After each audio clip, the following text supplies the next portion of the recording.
Hello everyone, welcome to my channel. आज मैं आपके लिए नई क्वेश्चन आंसर की सीरीज लाया हूं जिसके अंदर कॉन्स्टिट्यूशनल लॉ ऑफ इंडिया इसके most important 20 to 30 question answer मैं कवर करवाऊंगा। अगर आप लॉ के स्टूडेंट हैं तो ये आपके लिए बहुत ही हेल्पफुल रहेगा, स्पेशली सीसीएस यूनिवर्सिटी, चौधरी चरण सिंह यूनिवर्सिटी के एफिलिएशन जितने भी कॉलेज हैं आपके लिए ये बहुत हेल्पफुल रहेगा। या फिर अगर आप बीए कर रहे हैं, अगर आपके पास पॉलिटी है तो उसमें भी ये बहुत हेल्पफुल है। तो जैसे कि सीसीएस के अंदर कॉन्स्टिट्यूशनल लॉ ऑफ इंडिया इसका सब्जेक्ट कोड है K102। तो हम इसका पहला क्वेश्चन कवर करते हैं। तो देखिए, ये पहले क्वेश्चन को कई तरीके से पूछा जा सकता है, इसमें और लिखा है तो ये कई तरीका है इसको पूछने का। तो ये बेसिकली कवर कर रहा है प्रियम्बल को। मैं दो क्वेश्चन पढ़ दे रहा हूं आपके लिए। We the people of India having solemnly resolve to constitute India into sovereign socialist secular democratic republic explain. तो ये बेसिकली प्रियम्बल की पहली लाइन है, तो ये लिखी है उसकी, इसको आपको एक्सप्लेन करना है। क्वेश्चन इस तरह आ सकता है, या फिर ऐसा आ सकता है कि describe the essential principle of the constitution, is preamble the part of the constitution. क्या प्रियम्बल कॉन्स्टिट्यूशन का एक पार्ट है कि नहीं है? क्योंकि आप देखोगे कि कॉन्स्टिट्यूशन के अंदर आर्टिकल दे रखे हैं 1 2 3 4, मगर प्रियम्बल का कोई आर्टिकल नहीं है। तो वो ये जानना चाह रहा है कि क्या ये पार्ट है कि नहीं है कॉन्स्टिट्यूशन का। या फिर क्वेश्चन ऐसा आ सकता है, what is the value and importance of preamble of the constitutional preamble in a constitutional statute. तो बेसिकली क्वेश्चन आपसे जानना चाह रहा है व्हाट इज प्रियम्बल, उसके इंपॉर्टेंस वगैरह जानना चाह रहा है, ये क्या वो पार्ट है कि नहीं है।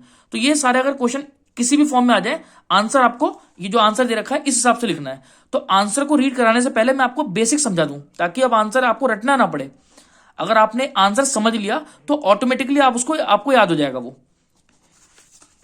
तो चलिए, सबसे पहले मैं आपको दिखाता हूं कि कॉन्स्टिट्यूशन ये आपका बेयर एक्ट है। मैं आपको बेयर एक्ट से दिखा रहा हूं एग्जैक्ट हमारे कॉन्स्टिट्यूशन के अंदर प्रियम्बल किस तरीके से है और क्या क्या दे रखा है इसके अंदर। देखिए, मैं आपके लिए रीड करता हूं एक बार।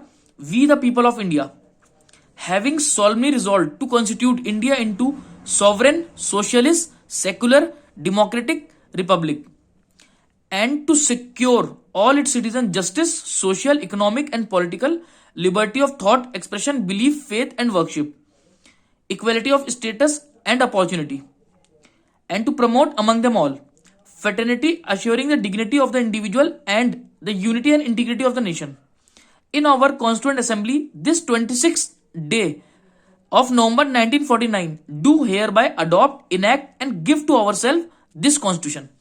अब ये इतना बड़ा आप देख रहे हैं कि कॉन्स्टिट्यूशन का ये प्रियम्बल दे रखा है, इसके अंदर ये क्या कह रहा है। अब आपको ये एक्सप्लेन करने को आएगा। अब एक एक वर्ड याद रखिएगा, एक एक वर्ड प्रियम्बल का एक एक वर्ड बहुत महत्व रखता है। एक एक वर्ड जो लिखा है ना, we the people of India, sovereign, socialist, secular, democratic, republic, मैं आपको सब एक एक करके एक्सप्लेन करूंगा इसकी मीनिंग क्या है, आपको किस तरह लिखना है। अब ये आपका जो क्वेश्चन मैंने आपको पढ़ाया है ये काफी लेंथी है, तो मैं इसको दो पार्ट में कवर करूंगा।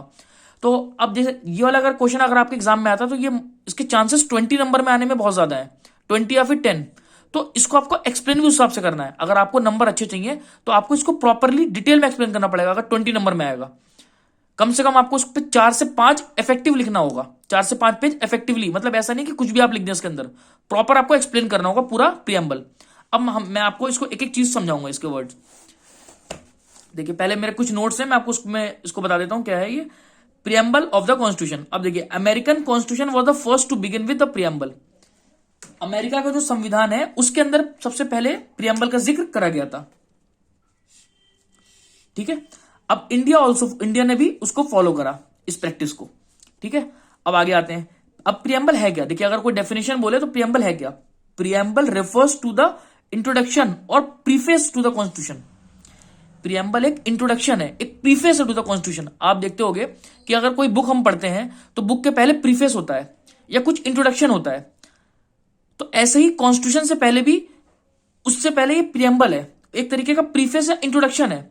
जो पूरा कॉन्स्टिट्यूशन है आपका, उसका ये प्रीफेस या इंट्रोडक्शन है। अब जैसे कि मिसाल के तौर पे जो बुक के पहले मैं आपको बता रहा हूं, जो प्रीफेस होता है या इंट्रोडक्शन होता है, आप उसको फाड़ के फेंक भी सकते हो। अगर आपने उसको फाड़ के फेंक दिया तो आपको बुक, ऐसा नहीं होगा कि आप बुक ना पढ़ पाओ, आप बुक आसानी से रीड कर लोगे। मगर आप कॉन्स्टिट्यूशन का पहला पेज, यानी कि आप कॉन्स्टिट्यूशन का प्रियम्बल को नहीं फाड़ के फेंक सकते। क्यों? क्योंकि preamble is the very essence of the constitution. एक सोल है, एक आत्मा है कॉन्स्टिट्यूशन के लिए प्रियम्बल। तो आप प्रियम्बल को हटा नहीं सकते। अभी हम आगे पार्ट में पढ़ेंगे, जैसे कि क्वेश्चन में मैंने पढ़ाया था कि क्या preamble is a part of the constitution, तो इस पे भी हम आएंगे, डिस्कशन करेंगे। तो याद रखिएगा, मैं आपको अभी बता देता हूं पहले ही कि प्रियम्बल जो है बहुत अहम पार्ट है हमारे कॉन्स्टिट्यूशन का, बहुत ही अहम पार्ट है। तो आप उसको हटा नहीं सकते। उसके ऊपर केस लॉज आएंगे, वो नेक्स्ट वीडियो में कवर होंगे। तो प्रियम्बल क्या है? Preamble refers to the introduction और प्रीफेस टू द कॉन्स्टिट्यूशन, ठीक है। A preamble is an introductory statement in a document and explain the document philosophy and objective. कि भाई कॉन्स्टिट्यूशन कहना क्या चाह रहा है, वो पूरा प्रियम्बल में आपको दिखेगा कि वो प्रियम्बल में उसके सारा निचोड़ है कि उसके अंदर आगे क्या चलेगा, कॉन्स्टिट्यूशन के अंदर आगे क्या आएगा, तो पूरा इसी के अंदर आपको देखने को मिलेगा। अब देखिए, एक बहुत बड़े एमिनेंट जूरिस्ट थे और कॉन्स्टिट्यूशनल एक्सपर्ट भी थे, N A Palkhivala is an eminent jurist and constitutional expert. उन्होंने सुनिए, उन्होंने प्रियम्बल को अपने हिसाब से क्या कहा, उन्होंने बोला कि ये एक आइडेंटिटी कार्ड है ऑफ द कॉन्स्टिट्यूशन। मतलब संविधान का एक आइडेंटिटी कार्ड है, जैसे कि आप स्कूल जाते हैं या कॉलेज जाते हैं, आपका एक आइडेंटिटी कार्ड होता है जिससे आपकी पहचान होती है। सेम इस तरीके से कॉन्स्टिट्यूशन की पहचान उसके प्रियम्बल से है, उसके प्रियम्बल से उसकी पहचान है। तो ये क्या है, प्रियम्बल एक आइडेंटिटी कार्ड है according to N A Palkhivala. He is an eminent jurist on constitutional expert.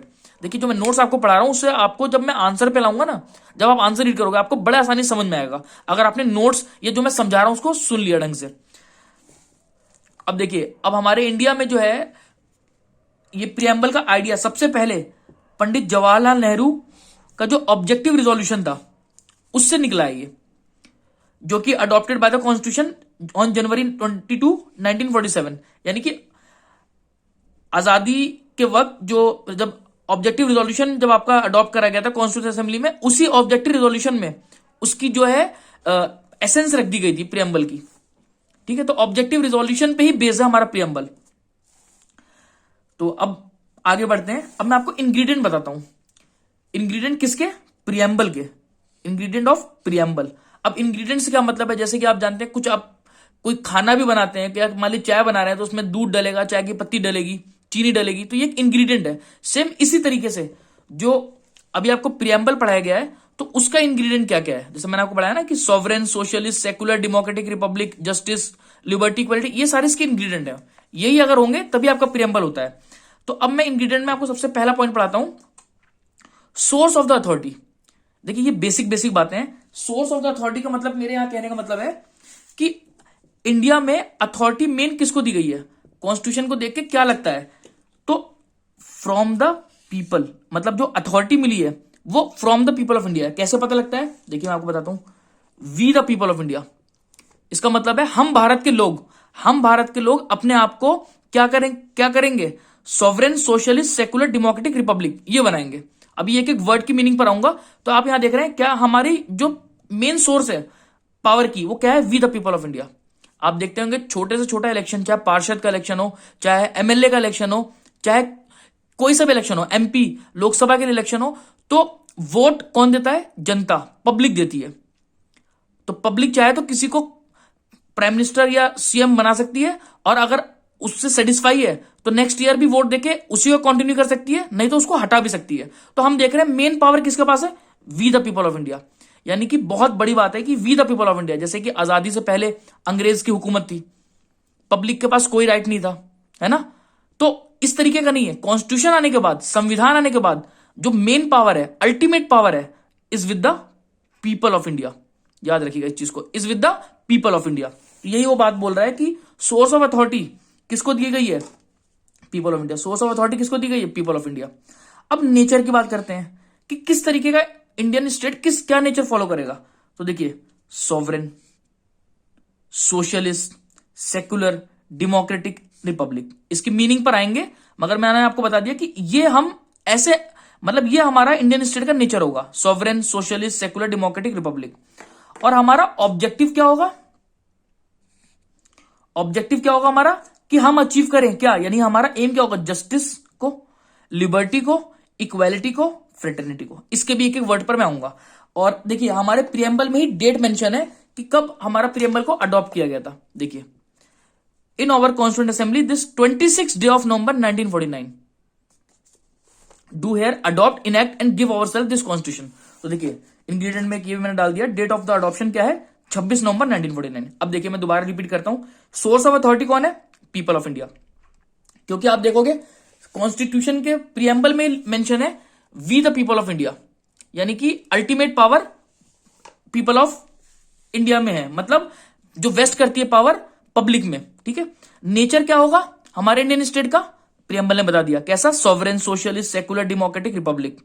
मतलब मैं आपको जल्दी से बताता हूँ सॉवरेन का मतलब क्या होता है। सॉवरेन का मतलब ये होता है कि हम सुप्रीम है, हमारे ऊपर अब कोई राज नहीं करेगा, कोई डोमिनियन स्टेटस वगैरह हमारे ऊपर अब नहीं होगा, अब हम एक इंडिपेंडेंट स्टेट है।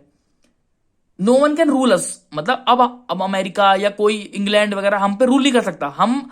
हम खुद सक्षम है, चाहे अपना कानून बनाना हो, चाहे कुछ भी करना हो, कुछ भी अपने इंटरनल हमें कोई डिसीजन लेना हो या कुछ भी हमें करना हो, तो हमें किसी से परमिशन नहीं लेना। तो ये सॉवरेन का मतलब होता है। सोशलिस्ट का मतलब होता है कि सोशलिस्ट पे यहां कहने का मतलब है कि जो प्राइवेट ओनरशिप है उस पर चाहे तो स्टेट कंट्रोल कर सकती है। मतलब आप अगर देखोगे तो प्राइवेटाइजेशन जो होता है, प्राइवेट जितने भी सेक्टर हैं, तो उस पर चाहे तो स्टेट कंट्रोल कर सकती है। मतलब मगर मगर हमारे इंडिया में क्या है, मिक्स इकोनॉमी फॉलो होती है। कुछ सेक्टर हैं जो प्राइवेट और स्टेट दोनों को रन कर सकते हैं, और कुछ हैं जो स्टेट के अंडर में ही है। जैसे कि आप देखोगे न्यूक्लियर रिसर्च, न्यूक्लियर के जो भी काम है वो स्टेट ने रिजर्व कर रखा है, वो प्राइवेट नहीं है। ये रेलवेज का आप एग्जांपल ले सकते हो, ठीक है। और सेकुलर का मतलब क्या है कि धर्मनिरपेक्ष। हमारा इंडिया एकदम धर्मनिरपेक्ष है, किसी भी धर्म को कोई एक्स्ट्रा एडवांटेज नहीं दे सकता, सभी सभी धर्म को इक्वल मानता है, ठीक है। डेमोक्रेटिक का मतलब क्या है, यहां पर इलेक्शन होते हैं। यूनिवर्सल अडल्ट फ्रेंचाइज, इसका मतलब क्या है कि अगर आप 18 साल से ऊपर हो तो सब वोट दे सकते हो, ठीक है। 18 ईयर्स का जो क्राइटेरिया है उसको फॉलो करते हुए हम सब वोट दे सकते हैं, यानी कि चाहे वो आदमी हो, चाहे औरत हो, चाहे गरीब हो, चाहे अमीर हो, ठीक है। अब अंग्रेज के दौरान क्या था, कुछ भी नहीं, जो अगर कोई हुकूमत कर रहा है तो अब उन्हीं के वॉइस रॉय चल रहे हैं, पहले कोई दूसरा वॉइस रॉय, फिर सेकंड वॉइस रॉय, इस तरीके से नहीं है। यहां पर इलेक्शन होगा। अगर आपको एमपी का जो इलेक्शन हुआ, आपने प्राइम मिनिस्टर इलेक्ट करा, तो अगर इलेक्शन के बाद अगर आप उस प्राइम मिनिस्टर से सेटिस्फाई हो तो आप नेक्स्ट टाइम फिर वोट दोगे उसको। अगर आप सेटिस्फाई नहीं हो तो हर 5 साल पे आप उसको हटा भी सकते हो। तो क्या है, डेमोक्रेसी है, यहां पर इलेक्शन होता है यहां पर। और रिपब्लिक का मतलब क्या है कि हेड ऑफ द स्टेट जो है हमारा इलेक्शन से आएगा। जैसे इंडिया में कौन है head of the state, president है, ठीक है। तो ये आपको इंग्रेडिएंट समझ में आ गया। अब एक एक वर्ड पे चलेंगे। अभी मैंने तो खाली एक हिंट दिया था सॉवरेनिटी का, सॉवरेन का, अब मैं आपको डिटेल में बताता हूं।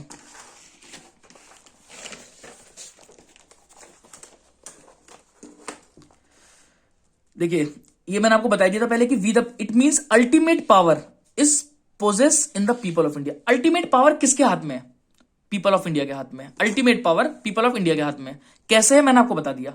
सबसे बड़ी पावर है वोटिंग की, कहते हैं ना मतदान, तो ये वोटिंग की सबसे बड़ी पावर है। आप देखिएगा, चाहे छोटा इलेक्शन, मैंने आपको बताया पार्षद का इलेक्शन हो, इतने छोटे इलेक्शन में भी वो पब्लिक को क्या करते हैं, बताते हैं कि भाई हम आपके लिए ये करेंगे, अब आपके लिए हम पार्क की मेंटेनेंस करेंगे, प्रॉपर ड्रेनेज का सिस्टम होगा, सारे वादे करते हैं। क्यों करते हैं, ताकि पब्लिक ही अगर वोट देगी तभी वो चुन के आएंगे।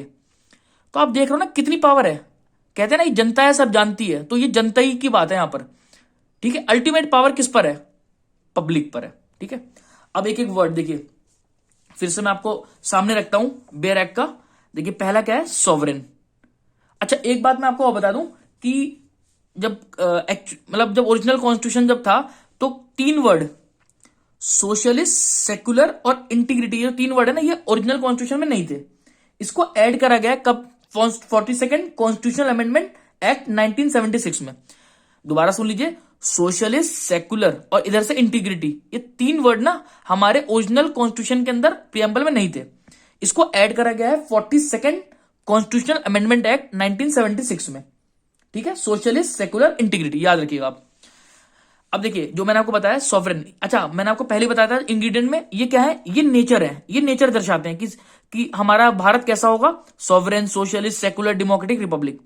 और वो क्या हम अचीव करना चाहते हैं, क्या हमारे ऑब्जेक्टिव होंगे, वो ये है, जस्टिस, लिबर्टी, इक्वलिटी, फ्रेटर्निटी, ठीक है।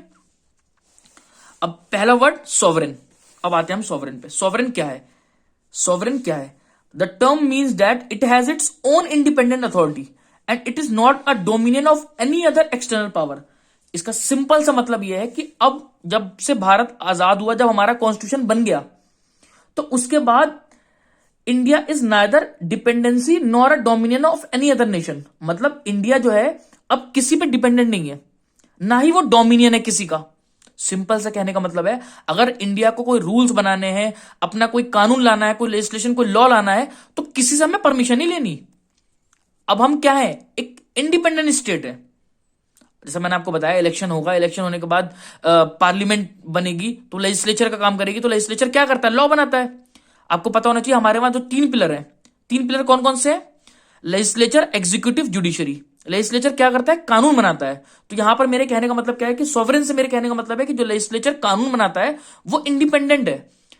मतलब अब हमें किसी से, इंग्लैंड से जाके परमिशन नहीं लेनी कि क्या हम ये कानून बना लें। हम खुद इंडिपेंडेंट है, ना ही हम किसी के डोमिनेंट, यानी हम किसी के अधीन नहीं है। अगर आप सॉवरेन सुने तो सॉवरेन से मतलब यह है कि हम किसी के अधीन नहीं है। देखिए, अगर आप हिंदी मीडियम के भी स्टूडेंट हैं तो अगर आप इस समझेंगे तो आपको ऑलरेडी समझ में आ जाएगा कि क्या क्या मतलब है इन वर्डों का। ठीक है, आप अपने हिसाब से आंसर लिख के आइएगा। अभी मैं आंसर रीड कराऊंगा, मगर आप अगर ये समझ लेंगे तो आंसर रीड करने में बड़ी आसानी होगी। तो सॉवरेन हम समझ गए कि इंडिया अब एक इंडिपेंडेंट स्टेट है, किसी का डोमिनियन नहीं है। अगर उसको कुछ भी करना है तो वो आजाद हो करने के लिए। ठीक है, अब आते हैं सोशलिस्ट पर। देखिए, सोशलिस्ट थोड़ा समझने वाला, मैंने आपको पहले बताया था कि 42nd अमेंडमेंट 1976 से ऐड करा गया है। क्या चीज? क्या चीज? Socialist word. अब इसमें क्या है? It means achievement of socialist and through the democratic means. मतलब इसका मतलब ये, it has a mix economy where both private and public sector coexist side by side. यानी कि चाहे प्राइवेट सेक्टर हो चाहे पब्लिक सेक्टर हो, दोनों एग्जिस्ट कर सकते हैं। यानी सिंपल से कहने का मतलब है कि जब देश आजाद हुआ था, आजादी के बाद कई लैंड रिफॉर्म्स भी आए थे, है ना, जिसमें हमने देखा कि कई कई प्राइवेट ओनर्स कुछ ज्यादा ओन करके बैठे हुए थे। तो ऐसे तो इनइक्वालिटी बहुत ज्यादा होगी। तो इसीलिए काफी चीजों पर गवर्नमेंट ने अपना होल्ड करा। तो यहां पे ये कहने का मतलब है कि कुछ चीजें पब्लिक सेक्टर के पास है, कुछ प्राइवेट सेक्टर के पास है। तो इस सोशलिस्ट यहां पर वर्ड आपको ध्यान देना है। ठीक है, कब ऐड करा है? 42nd amendment 1976। तो बेसिकली ये कंट्रोल करता था कि प्राइवेट ओनरशिप पे, सोशलिस्ट। ठीक है, आगे आते हैं सेक्युलर।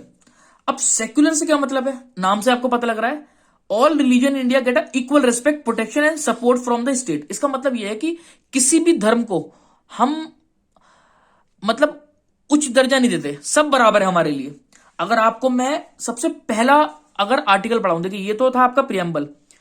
अगर मैं आपको सबसे पहला आर्टिकल पढ़ाऊं जो क्या कहता है, India that is Bharat shall be union of state. ये बहुत ही बड़ी चीज है जो लिखा है, इंडिया दैट इज भारत। इसका मतलब क्या है? अभी कहीं ये नहीं लिखा India that is Muslim, India that is Hindu, India that is Christian, India that is Sikh. ऐसा कहीं नहीं लिखा, इंडिया दैट इज भारत। यानी कि हमने किसी भी धर्म को, ऐसा नहीं है कि हमने किसी धर्म को कह दिया कि ये धर्म जो है आपका सुप्रीम है, ऐसा कुछ भी नहीं है। सब धर्म को हम बराबर मानते हैं, स्टेट जो है ना बराबर मानती है। इवन आप देखोगे जो कॉन्स्टिट्यूशन के अंदर जो फंडामेंटल राइट है 25 to 28, वो आपको अपने धर्म को प्रोफेस करने के, है ना, उसको आप अपने धर्म पे चल सकते हो, उसको प्रोफेस कर सकते हो, उसका भी आपको राइट है, कोई आपको रोकेगा नहीं। इसका मतलब ये भी कि अगर आप मान लो कोई रीजन, आप हिंदुज्म फॉलो करना चाह रहे हो तो आप फॉलो कर सकते हो, आप मुस्लिम रिलीजन फॉलो करना चाह रहे हो आप कर सकते हो, या अगर आप कोई सा भी रिलीजन नहीं फॉलो करना चाह रहे तो आप ये भी कर सकते हो। आप पे कोई जोर जबरदस्ती नहीं करेगा।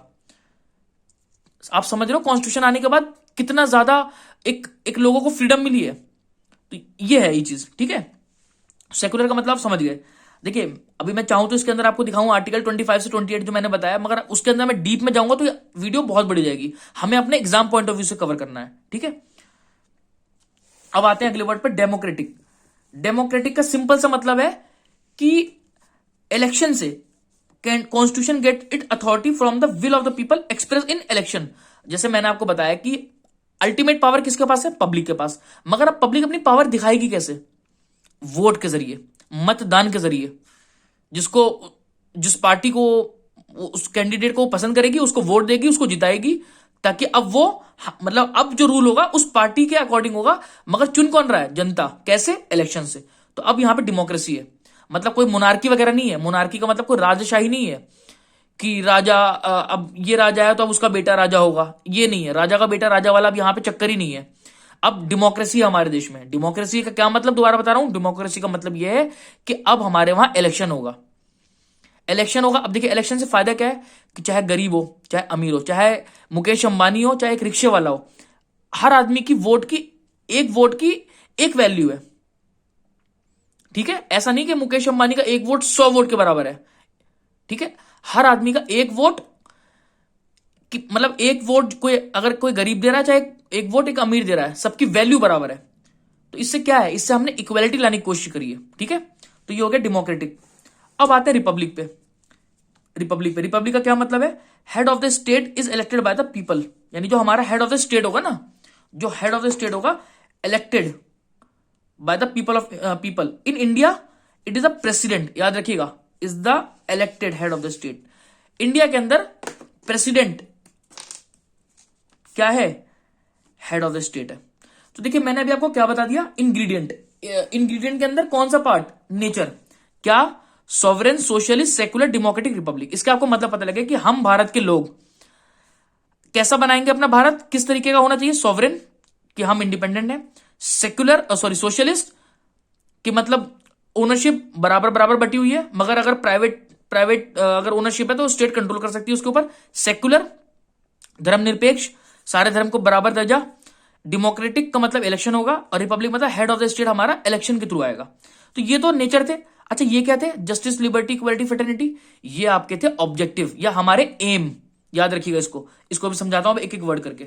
अब जस्टिस से क्या मतलब है, देखिए यहां पे जस्टिस का मतलब है न्याय। अब कैसा, सोशल, इकोनॉमिक, पॉलिटिकल, तीन तरीके के हैं। अब देखिए सोशल न्याय से क्या मतलब है, यहां पर मैं आपको दिखा देता हूं बुक से। देखिए जस्टिस, यहां पर सोशल जस्टिस की अगर बात करें, it denote the equal treatment of all citizen without any social distinction based on caste, colour, race, religion, sex and so on. मतलब सोशल जस्टिस आप पब्लिक के साथ सोशल जस्टिस कैसे कर सकते हो, जब इक्वल ट्रीटमेंट मिले, मतलब हर पर्सन को इक्वल ट्रीटमेंट मिले। मान लीजिए अगर कोई चोरी कर रहा है, अगर 3 साल की सजा है चोरी करने की, तो ऐसा नहीं है कि आप एक अमीर को कम सजा दो, गरीब को ज्यादा दे दो, इक्वल ट्रीटमेंट कर रहे हैं हम, ठीक है। तो ये जस्टिस है, कैसी जस्टिस है, सोशल जस्टिस है ये, ठीक है। आगे आ जाते हैं, कास्ट के आधार पर हम ना कोई भेदभाव करें कि भाई तुम इस कास्ट के हो, तुम इस कास्ट के हो। कोई यूनिवर्सिटी में मान लीजिए एडमिशन होना है, तो आप इस कास्ट के हो तो आपको एडवांटेज है, ऐसा कुछ नहीं है। वो अलग बात है, देखिए रिजर्वेशंस कुछ दे रखे हैं कुछ बैकवर्ड क्लासेस को, वो भी इक्वलिटी लाने के लिए ही है, ठीक है। या फिर आपके सेक्स के आधार पे, रिलीजन के आधार पे, आप मेल हो फीमेल हो, कि अगर मान लीजिए कहीं पे एक लेडीज काम कर रही है एक ऑफिस में, वहां पर एक जेंट्स भी कर रहा है, एक मेल पर्सन कर रहा है, तो ऐसा नहीं है कि मेल पर्सन को ज्यादा सैलरी मिलेगी, ठीक है। तो सोशल जस्टिस करना है हमें। तो देखिए सबसे पहला क्या था, जस्टिस था। जस्टिस के अंदर कैसा था, सोशल जस्टिस, जो मैंने आपको बता दिया क्या होगा। अब इकोनॉमिक जस्टिस क्या है, इकोनॉमिक जस्टिस सिंपल के यहां मतलब है डिस्ट्रीब्यूटिव जस्टिस से, यहां मतलब है इकोनॉमिक जस्टिस में यहां पर मेन मतलब है डिस्ट्रीब्यूटिव जस्टिस से। इसका मतलब क्या होगा, it involve the elimination of glaring inequalities in the wealth, income and property. इसका कतई मतलब ये नहीं है कि आप सबको बराबर सैलरी दो, ऐसा मतलब नहीं है कि आप मान लीजिए जो सैलरी या जो इनकम मुकेश अंबानी की हो रही है, हम ऐसे सबको बांट, सब मतलब उसकी लेके सबको बांट देंगे, ऐसा नहीं है, ठीक है। आप अगर टैलेंटेड है, आपके अंदर कुछ टैलेंट है, आप एक कैपेबल हो, मान लो आप एक डॉक्टर हो, एक इंजीनियर हो, तो जाहिर सी बात आप एक रिक्शे वाले से ज्यादा कमाओगे। तो वो यहां पर उसकी बात नहीं हो रही, यहां इनइक्वालिटी की बात हो रही है कि जैसे कि मान लीजिए इस यहां पर जो इनइक्वालिटी जो कवर कर रखा है, ये वो वाला इनइक्वालिटी कवर कर रहा है। मान लीजिए अगर आप एक जगह काम कर रहे हो, सेम आपके पास डिग्री, आप सेम एक जैसा ही काम कर रहे हो, मगर आपको अनइक्वल पे मिल रहा है, तो उस तरीके से यहां पर इकोनॉमिक जस्टिस, ठीक है। तो डिस्ट्रीब्यूटिव जस्टिस है ये। अब पॉलिटिकल जस्टिस क्या है, that all citizen should have equal political right. भाई देखिए आपका पॉलिटिकल राइट बराबर हो, मतलब आप वोट जो दे रहे हो, आपकी वोट की वैल्यू बराबर हो, चाहे एक अमीर आदमी दे रहा हो चाहे गरीब आदमी दे रहा हो, हर आदमी का वोट, एक वोट की पावर एक ही वोट है, मतलब समझ रहे हैं आप। आपने एक वोट डाला तो आपका एक वोट काउंट होगा, ऐसा नहीं कि आपका एक वोट 100 के बराबर काउंट होगा, ठीक है।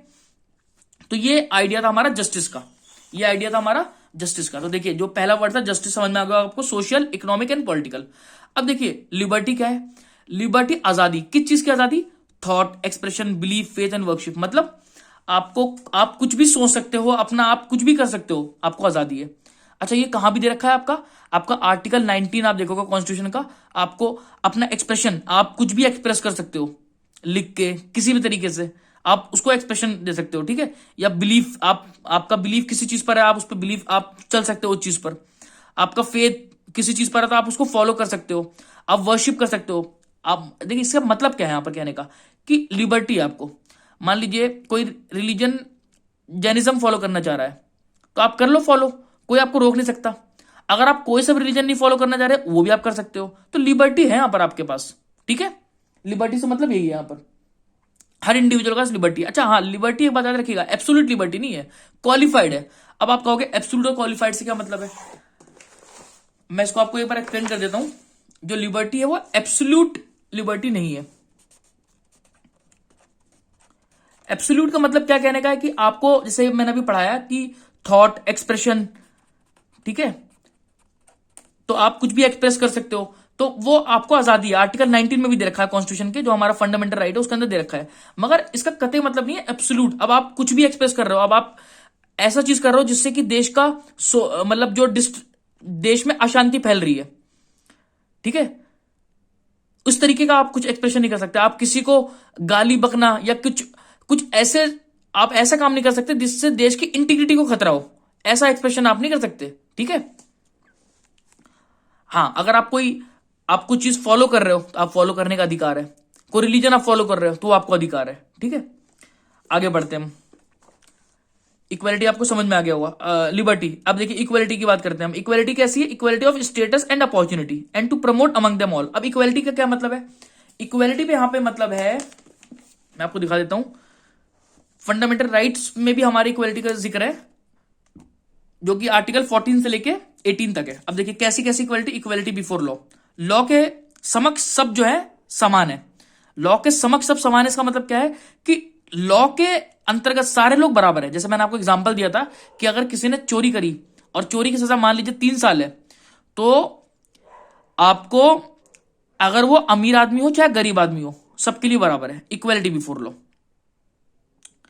अब देखिए prohibition of discrimination on ground of religion, race, caste, sex, place of birth, यानी कि आपको कोई भी डिस्क्रिमिनेशन नहीं हुआ। देखिए इक्वालिटी हम यहां करने की कोशिश कर रहे हैं, आपको कोई डिस्क्रिमिनेशन नहीं करेगा। मान लीजिए आपने किसी यूनिवर्सिटी में अप्लाई करा, तो आपको आपके रिलीजन के आधार पे, रेस के आधार पे, कलर के आधार पे नहीं, आपकी आप तुम गोरे हो काले हो तो यहाँ पे काले लोग नहीं पढ़ेंगे, ऐसा नहीं है। कास्ट के आधार पे हम बांट नहीं सकते, यानी कि किसी भी आधार पे आप बांटोगे नहीं, ठीक है। यहां जो लिखे हैं, जो ग्राउंड यहां लिखे हैं, रिलीजन, रेस, कास्ट, सेक्स और प्लेस ऑफ बर्थ, ये आर्टिकल 15 में दे रखा है। मैंने आपको बताया ना 14 से लेकर 18 तक है। आगे का दिखा देता हूं मैं आपको। Equality of opportunity in public, in matter of public employment, यानी कि अगर कोई पब्लिक की इंप्लॉयमेंट, यानी कि अगर कोई गवर्नमेंट जॉब निकल रही है तो उसके अंदर भी सबको बराबर का दर्जा है, आप सब अप्लाई कर सकते हो। वो अलग बात है, कुछ रिजर्वेशन SC ST को मिलता है, तो वो भी उनके इक्वालिटी के लिए ही है, ठीक है। अब आते हैं अबॉलिशन ऑफ अनटचेबिलिटी। पहले जैसा था ना कि छूत अछूत, तो इस तरीके का कुछ भी नहीं है। अगर मान लीजिए कोई एक फॉलो करता है, कोई अगर छूत अछूत को अभी भी प्रमोट कर रहा है, तो ये आपका फंडामेंटल राइट का उल्लंघन है, ठीक है। तो इसको सुप्रीम कोर्ट और हाई कोर्ट इसके ऊपर एक्शन ले सकती है। एक आप रिट भी डाल सकते हो। रिट कहां पे? अगर सुप्रीम कोर्ट में डालना है तो आर्टिकल 32 और हाई कोर्ट में डालना है तो आर्टिकल 226, याद रखिएगा। अब अबॉलिशन ऑफ टाइटल, यानी कि अब कोई टाइटल नहीं चलेंगे। जैसे पहले राजा महाराजा होते थे, है ना, इस तरीके का कोई टाइटल अब नहीं चलेगा। हाँ, वो अलग बात है कि अगर आप डॉक्टर हो तो डॉक्टर, लॉयर हो तो, या एडवोकेट हो तो एडवोकेट आप लगा सकते हो आगे। मगर जैसे पहले चलता था राजा, ठीक है, ये प्रिंस है, इस तरीके का टाइटल अब नहीं चलता, ठीक है। तो ये आपको समझ में आ गया होगा कि इक्वालिटी से यहां क्या मतलब था, मैंने आपको बता दिया इक्वालिटी। अब आते हैं फ्रेटर्निटी। फ्रेटर्निटी का मतलब होता है ब्रदरहुड।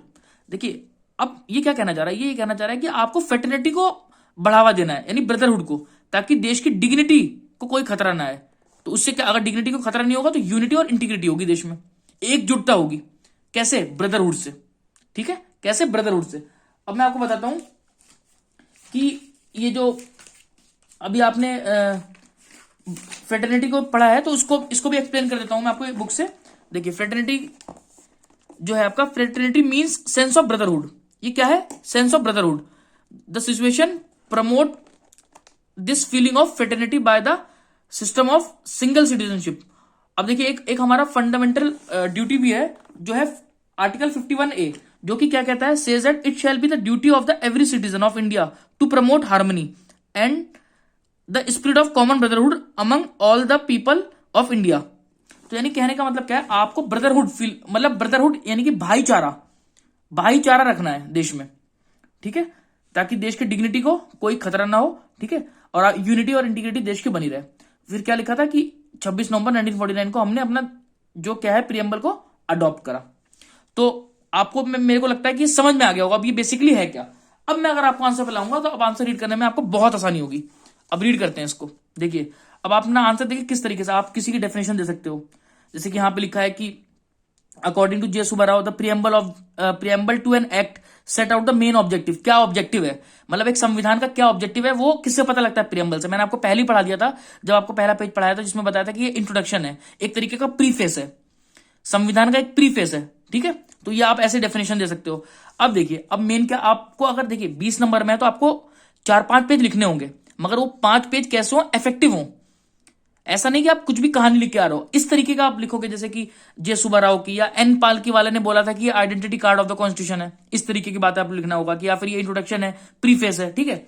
अब देखिए, अब आपको अगर ये याद है क्या प्रियम्बल का जो ये मैंने आपको पढ़ाया था कि क्या है, we the people of India having solemnly resolve to constitute India into sovereign socialist secular democratic republic and to secure all its citizen justice, social, economic, political, liberty of thought, expression, belief and faith and worship, equality of status and opportunity, and to promote among them all fraternity, assuring the dignity of the individual and the unity and integrity of the nation। अगर आपको याद है तो आप ये लिख के आओगे तो एक एज मिलेगा कि एग्जामिनर को भी लगेगा कि इसने पूरा प्रियम्बल याद कर रखा है, ठीक है। अब देखिए, ऑब्जेक्टिव मैंने आपको पढ़ा दिया था, क्या ऑब्जेक्टिव है जल्दी से लाता हूं कि 3 ऑब्जेक्टिव दे रखे हैं यहाँ पे। क्या कि सोर्स, मैंने आपको पहले बताया था कि सोर्स किसके हाथ में है, the people of India. Ultimate power किसके पास है, पब्लिक के पास। The political power India republic there was ultimately with the people of India, ये तो मैंने बता दिया था। देखिए अब आपको लग रहा होगा आंसर याद करने में कितनी आसानी होगी आपको। आगे लाता हूं, पूरा आंसर रीड करेंगे हम।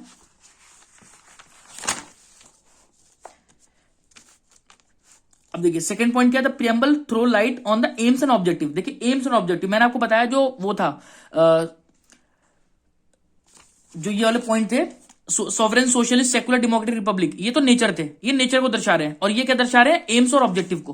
तो देखिए वही वाली बात है कि एम्स ऑब्जेक्टिव क्या है, जस्टिस हो, कैसा, सोशल इकोनॉमिक पॉलिटिकल, लिबर्टी हो, आजादी हो, किस चीज की आजादी हो, thought expression belief faith and worship, ठीक है, इक्वेलिटी हो, और क्या हो, फ्रेटर्निटी भाईचारा, ठीक है। और थर्ड पॉइंट क्या था, preamble indicate date of application of the constitution, ये भी मैंने आपको बताया। अब देखिए we the people of India कहने से क्या मतलब है कि the preamble of the constitution declared people of India have adopted, यानी कि भारत के लोग ने इसको अडॉप्ट किया है, ठीक है। अल्टीमेट पावर भारत के लोग के पास है, ठीक है। अब सॉवरेन पर आते हैं हम, जो सेकंड पॉइंट था हमारा। सॉवरेन मैंने क्या बताया था कि हम जो है अब किसी के अधीन नहीं है, हम खुद एक इंडिपेंडेंट स्टेट है, ना हम किसी के डोमिनेंट है ना किसी के ऊपर डिपेंडेंट है, हम एक इंडिपेंडेंट स्टेट है, ठीक है। तो वही कह रहा था, देखिए it means both internally externally India is sovereign, चाहे बाहर से हो चाहे अंदर से हो, मतलब इंटरनल कोई फैसला लेना हो या एक्सटर्नल कोई फैसला लेना हो, इंडिया खुद ले सकती है, सक्षम है, ठीक है। अब देखिए जैसे कि इंडिया कॉमनवेल्थ का पार्ट है या फिर यूएनओ का पार्ट है, इसका मतलब ये कहते नहीं कि यूएनए हम पे राज करेगा, ठीक है। कोई अगर देश का डिसीजन है लेना है तो वो इंडिया ही लेगी, ठीक है। अब सोशलिस्ट क्या है, देखिए ये जोड़ा गया था, आपको मैंने बताया था 3 वर्ड जोड़े गए थे, सोशलिस्ट, सेकुलर और इंटीग्रिटी। अब ये कब जोड़ा गया था, ये भी अगर आप लिख के आओगे तो आपको एक एज मिलेगा, 42nd अमेंडमेंट एक्ट 1976। क्या लिखा है इसके अंदर, this word is use to in democratic as well as socialist constitution, it has no definite meaning, कोई डेफिनेट मीनिंग नहीं है इसकी। क्या है ये, the word means some from a ownership, ये किससे डील करता है, ownership of the means of the production and distribution of the state. The degree of the state control will determine whether it is, अब देखिए कितना state का control है, वही दिखाएगा कि डेमोक्रेटिक स्टेट है कि सोशलिस्ट स्टेट है। मगर इंडिया में क्या फॉलो होता है, मिक्स्ड इकोनॉमी, मैंने आपको बता दिया था। ये केस लॉ है, आप इसको रीड करके इसको भी एक्सप्लेन कर सकते हो। आगे आते हैं सेक्युलर। अब सेक्युलर में क्या है, secularism mean state which has no religion of its own, अपना कोई रिलीजन नहीं है इंडिया का, सब रिलीजन को इक्वल वेटेज देता है, वही वाली बात हो गई। अब देखिए डेमोक्रेटिक का क्या मतलब है, government which it gets it authority from the will of the people, और विल ऑफ द पीपल कैसे होगा, इलेक्शन के through, elected by the people, ठीक है।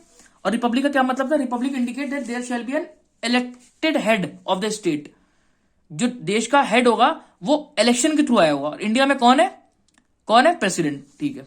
मतलब कहने का मतलब है कोई ऐसा नहीं कि मोनार्किज्म चल रहा है, राजा इस तरीके का कुछ नहीं, जो हेड है वो इलेक्शन के थ्रू आ रहा है, ऐसा नहीं कि राजा का बेटा बगला अब देश को संभालेगा, इस तरीके का कुछ भी नहीं है। अब क्या है, जब मैंने आपको बताया था जस्टिस कैसा होगा, सोशल इकोनॉमिक पॉलिटिकल पढ़ लिया था आपने, लिबर्टी कैसे होगी, thought expression belief faith and worship, equality मैंने आपको पढ़ा दिया था, आर्टिकल 14, 15, 16, 17, 18, ठीक है। आगे आते हैं इंटीग्रिटी भी पढ़ा दिया था मैंने आपको कि ब्रदर फ्रेटर्निटी को हम फॉलो करेंगे यानी ब्रदरहुड को, तभी देश की इंटीग्रिटी मतलब और मजबूत होगी। The word integrity is intended to put an end to the separatist tendencies and make people feel that every part of India is their home, मतलब पब्लिक को लगे कि इंडिया पूरा उनका है, मतलब पहले की तरह नहीं कि अंग्रेज जो हुकूमत कर रहे थे तो किसी को कुछ हक नहीं था, इस तरीके से नहीं है। अब इंडिया पब्लिक का है, सबका है, तो ये फीलिंग आया, कलेक्टिव फीलिंग आया और भाईचारे वाली फीलिंग आए, ब्रदरहुड, फ्रेटर्निटी जिसको कहते हैं। अब देखिए जो अगला पार्ट है, इस preamble part of the constitution, क्या प्रियम्बल एक अहम पार्ट है कॉन्स्टिट्यूशन का कि नहीं, उसके लिए मैं वो नेक्स्ट वीडियो में कवर करूंगा। तो ये काफी लंबा क्वेश्चन है, इसलिए मुझे इसको नेक्स्ट पार्ट में कवर करना पड़ेगा। तो प्लीज अभी जो मैंने आपको पहला पार्ट करवाया उसको आप प्लीज इस वीडियो को आप ध्यान से देखिए। अगर आपके एग्जाम में अभी 1 दिन 2 दिन बाकी है तो ये वीडियो आपके लिए बहुत हेल्पफुल होगी, जो मैं शुरू के आपको क्वेश्चन कवर करूंगा। अगर आपने उसमें से शुरू के 15-20 मिनट तमीज से कर लिए तो आपके नंबर बहुत अच्छे आ सकते हैं। तो प्लीज आप मेरे चैनल को लाइक करिए, सब्सक्राइब करिए, ज्यादा से ज्यादा शेयर करिए कॉलेज के स्टूडेंट्स में। Thank you.